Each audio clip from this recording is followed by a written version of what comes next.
No momento das comissões, nós vamos conversar com um amigo de longa data aqui, doutor Rodrigo Otávio Moggero. Vamos falar sobre temas bem delicados hoje que a sociedade vem enfrentando no seio da pandemia, né? Rodrigo, primeiramente prazer tê-lo aqui. Eu acho que é a primeira vez que você vem aqui para te conversar. Pois é, Sérgio, o prazer é todo meu. Está entre um amigo, acima de tudo, né? E tratando de um tema que me é muito caro, com certeza. A questão tributária, uma questão que está gerando muitos debates acalorados, são questões em âmbito estadual, municipal, e a gente vai se cingir nessas duas questões, principalmente nas questões do ICMS, que com o motivo de fechamento das atividades do comércio, mas o ICMS houve reajuste de alíquota e tudo mais. Isso é um problema grande, né, que no caso o paulista está enfrentando, né? É verdade, Sérgio, você falou muito bem. A questão tributária ao longo da pandemia ela é uma questão bastante preocupante para o comércio de maneira geral, para o prestador de serviço, né? Ela, especialmente, lógico, os tributos sobre consumo eles vão estar incidindo conforme, né, a produção, a venda, né, enfim, o próprio imposto sobre a renda também vai ser nesse caso. Mas nós temos algumas situações, por exemplo, de tributos fixos, de valor fixo, como o caso do IPTU, né, que vão estar incidindo na sua totalidade, independentemente da atuação do comerciante, do empresário. E tivemos também recentemente uma revisão de política fiscal no âmbito do Estado, né, que retirou algumas isenções num momento bastante delicado, né, isenções relacionadas ao IPVA, por exemplo, né, com relação às pessoas portadoras de deficiência, uma série de coisas. Então, está faltando um pouco mais de regularidade, de entendimento nesse momento com relação às políticas públicas fiscais com relação à pandemia. Está num contrassenso, né? Também, de um lado, a gente entende o papel do Estado, que pode quebrar sem receita, mas, por outro lado, o privado, ele não tem receita para poder pagar. Então, você não está nem a atividade está funcionando. Então, a gente está num problema sério, né? Sim, isso é um problema bastante sério porque, né, como nós estávamos conversando antes, o governo se antecipou, né, o Congresso se antecipou e teve a feliz ideia de editar uma lei para regular as relações privadas, ainda que de maneira temporal, né, trazendo um pouco de luz sobre esse túnel onde a população global se encontra. Infelizmente, não houve algum aceno nesse sentido com relação à questão pública, né? Então, a questão tributária, por exemplo, ela ficou. Nós tivemos algumas iniciativas que foram importantes em todos os níveis de governo, especialmente no que concerne aos deveres instrumentais ou também chamadas obrigações acessórias, com maior prazo, né, para cumprimento dessas obrigações, prazos de pagamento, que foi importante naquele momento. Só que nós temos efetivamente que enfrentar a questão da incidência tributária, especialmente de alguns tributos nesse momento. Como eu venho colocando, um tributo que preocupa muito nesse momento é a questão do IPTU, né? Justamente porque, em razão das medidas de segurança da pandemia, muitos estabelecimentos comerciais, empresariais, se encontraram sob a determinação de fechamento, por não se enquadrarem nas regras de serviços essenciais e coisas do gênero. E o problema é que não acompanhou-se, não houve uma redução proporcional do IPTU com relação a esses estabelecimentos. Então, assim como acontece com a folha de pagamento de funcionários, e você tem que ter uma questão de preservação de empregos, uma questão de política social importante, o empresário com as portas fechadas não está produzindo e a incidência tributária, especialmente no que concerne ao IPTU, ela vem acontecendo. Então, é muito importante nós também trazermos à mesa a discussão com o poder público nesse sentido. Sim, quase um ano de pandemia, em março, e eu lembro que a partir de abril é que as pessoas se situaram, que ficariam um tempo. Naquele primeiro momento, a edição da medida do governo enfrentou alguns problemas porque as relações privadas se batiam no sentido de eu não quero diminuir meu aluguel, porque isso aqui vai passar daqui a um mês e depois eu não consigo voltar ao aluguel que tinha, e acabou a questão ia para o judiciário, e o judiciário, as partes têm que se compor, porque a determinação era essa. E passado esse tempo, e a pandemia vai se estender, pelo menos, independente de vacina ou não, até o fim do ano nós teremos esses problemas. Como você acha que o judiciário tem que lidar com essa questão? Porque o IPTU, ele se mantém. As relações privadas ainda estão batendo, basta ver até as questões das mensalidades escolares e tudo mais. Mas a questão do IPTU, quando chegou agora, nós não vimos, pelo contrário, só vimos um aumento. Exato.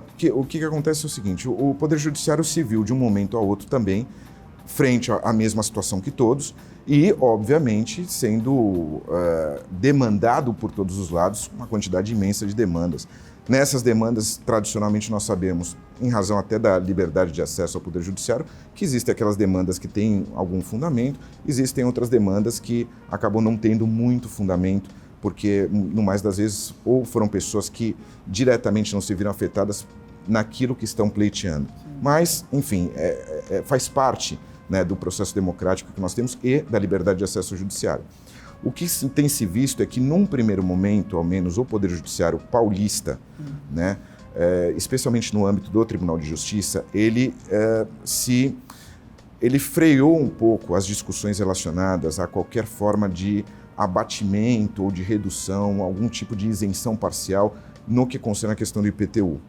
Nós temos a esperança que, passada essa onda inicial de ações, que isso possa ser objeto de uma maior reflexão, né? Exatamente porque nós temos algumas situações diferenciadas. Por exemplo, nós temos a situação daquele comerciante que efetivamente poderia estar com as portas abertas, mas não tinha o público, né, que habitualmente tem do seu negócio, seja porque as pessoas estão com dificuldades de renda, seja porque as pessoas estão temerosas com relação à pandemia, mas também tivemos aqueles casos onde havia o público, havia o interesse, mas havia uma determinação por segurança de saúde pública de baixar as portas, né? Esses casos em particular realmente merecem uma política pública que pudesse dar uma luz até para o judiciário como vai ser decidido, ou que o Poder Judiciário agora, passada essa fase, tenha condições de se debruçar sobre essas questões, digamos, separando um pouco o joio do trigo para... Mas essa é uma questão bem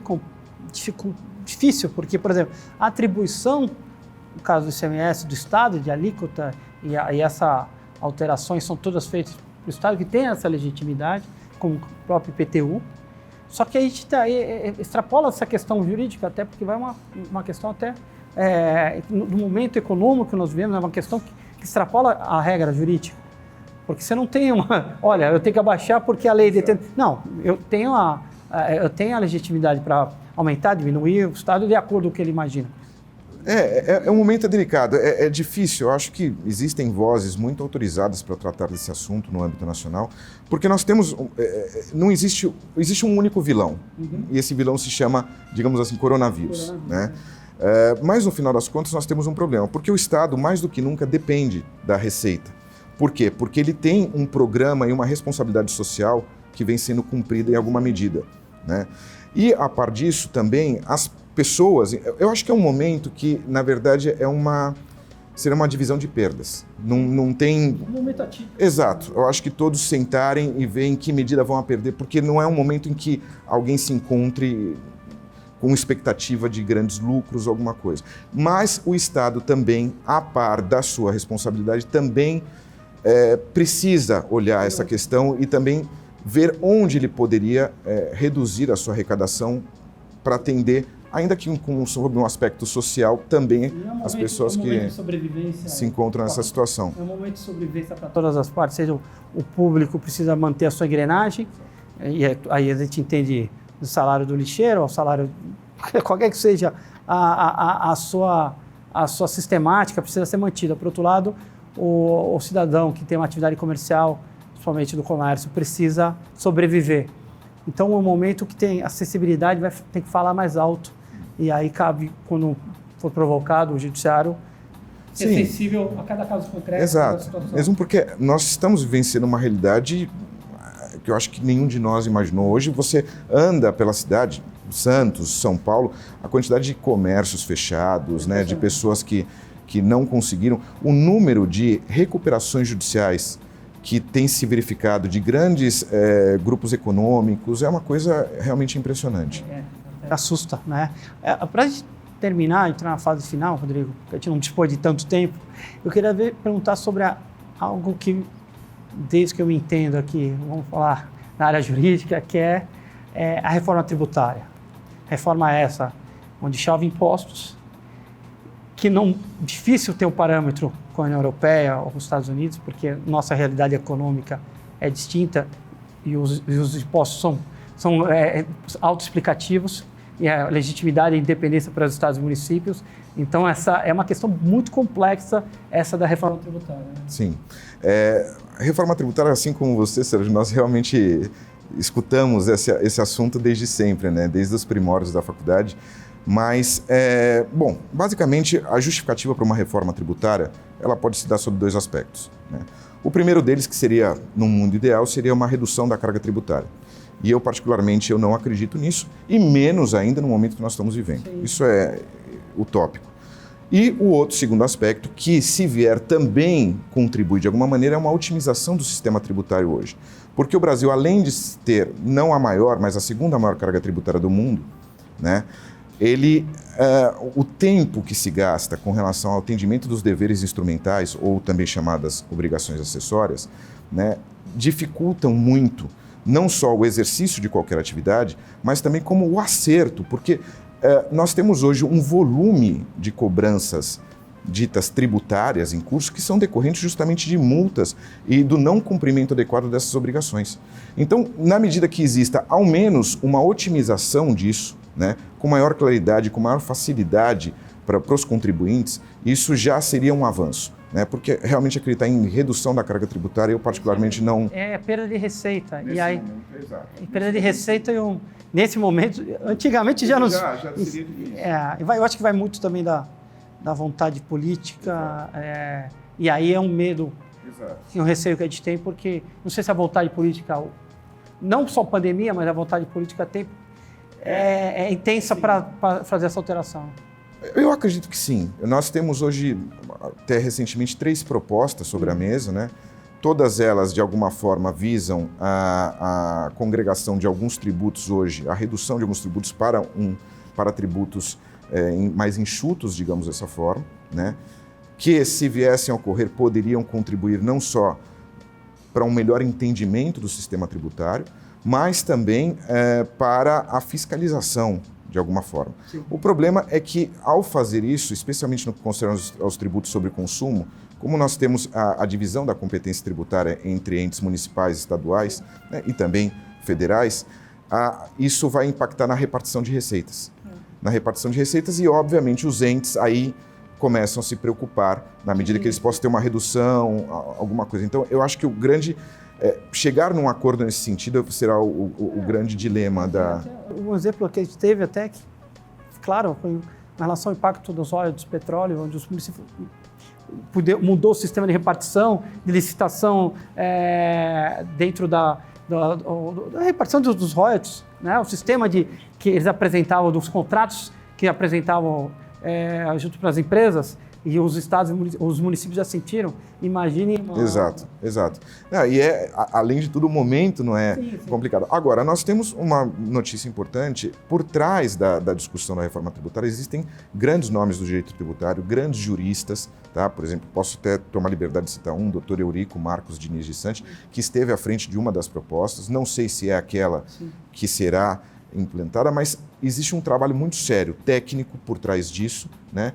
E nós temos a esperança de que não sejam as características originais dessas propostas, não sejam tão modificadas a ponto de descaracterizá-las, né? Mas vamos manter a esperança, eu acho que é o que nos cabe. Para finalizar, então eu pergunto no ensejo até dessa sua colocação, então não é utopia a reforma trabalhista ou você acha? Não, a reforma tributária não, eu não acho que seja uma utopia, ela é absolutamente necessária, acho que ela está de acordo com a política do governo atual, né? Não só em âmbito federal, como também em âmbito estadual e municipal. Então, acho que ela tem um apoio nesse sentido, porém, ela tem que encontrar um denominador comum que atenda a todos os entes, para que aqueles que se vejam prejudicados. E na medida que ela possa apaziguar a chamada guerra fiscal, né, que nós verificamos, ela já seria... otimizar o sistema, especialmente nos aspectos dos deveres instrumentais, eu acho que ela já cumpre uma função importantíssima. Ainda que esperançoso, eu acredito que a reforma tributária vai demorar um pouco para sair, não será nos próximos anos. Principalmente a gente precisa recuperar primeiro para depois reformar. Mas, de qualquer maneira, nós aguardamos, esperançosos aí, que o Brasil diminua a sua carga tributária. Rodrigo, eu quero te agradecer aí pela presença, pelo bate-papo. Prazer é todo meu, Sérgio. Quero convidar os colegas que estejam ouvindo. A comissão, como sempre, está de portas abertas. Nós temos algumas restrições presenciais ainda, porém, estamos em atividade através de grupos de WhatsApp e todos eles. Estão todos convidados. Será um prazer aí compartilhar e discutir com todos esses assuntos. Obrigado, Rodrigo. Até a próxima, então.